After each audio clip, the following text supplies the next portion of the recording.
Welcome back mga kapuso! Best talk time na kauban si Attorney Resi Rizada. Resi! Thanks, RJ! Best talk time na sa mga kapuso. Sugdan na nato ito ang buntag kauban ang giilang kapuso, kilig, heartthrob, Jeric Gonzales. Maayong buntag, Jeric, and welcome sa At Home with GMA Regional TV. Kumusta ka na? Hello, maayong buntag sa mga kapuso natin. I'm okay naman ako, safe and healthy. Ayan, it's good to hear. Now, have you been doing a lot of thinking lately? Siyempre, marami ka ng time ngayon sa bahay. How did you make your time at home very productive naman?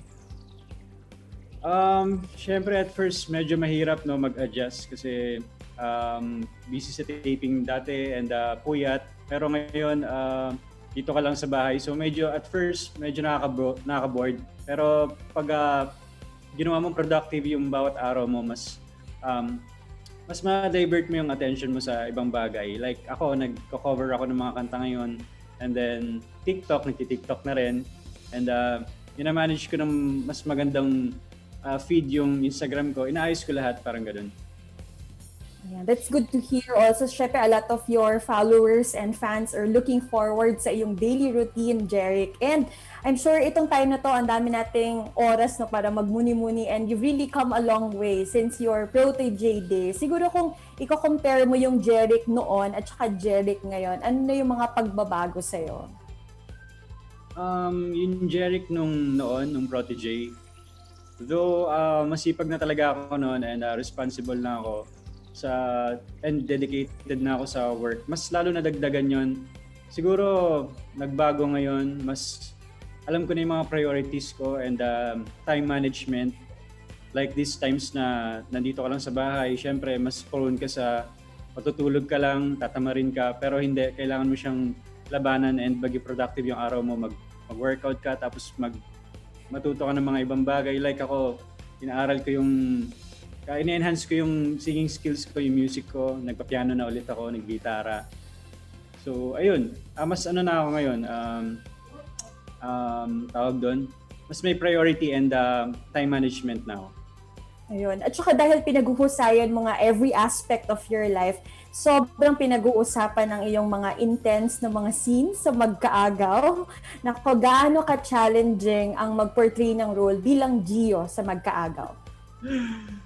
Challenging kasi first day pa lang ng workshop namin, na kaagad. From day one talagang yung sinabi ni Direk, marami tong love scenes, marami siyang mature scenes na hindi mo pa ginagawa before.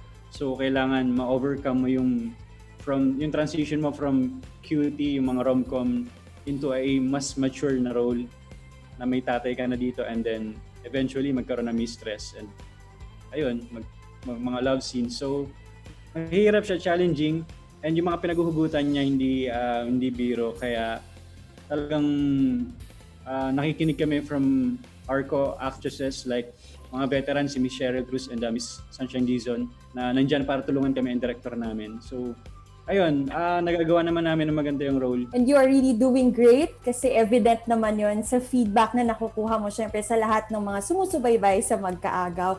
So keep it up, Jeric.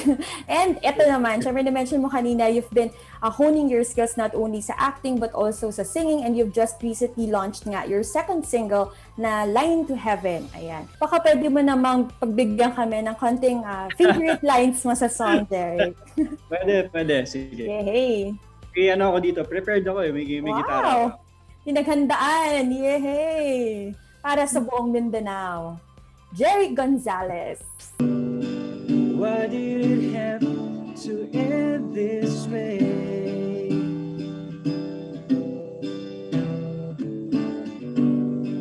Only a fool like me could say to you that if I ever had a line to heaven, I swear I'd call you there. If I ever had a line to heaven, I swear I'll be there tonight. Yeah! Ayan. Thank you very much, Jeric. Grabe. Napakanta mo kami ngayong umaga. Maraming salamat. Thank you. Thank you. Okay. Wow, what a great voice to start our morning. Daghan kaayong salamat, kapusong Jeric. Tutok lang mo mga kapuso, kay mo balik pa ang At Home with GMA Regional TV. Kini ang At Home with GMA Regional TV.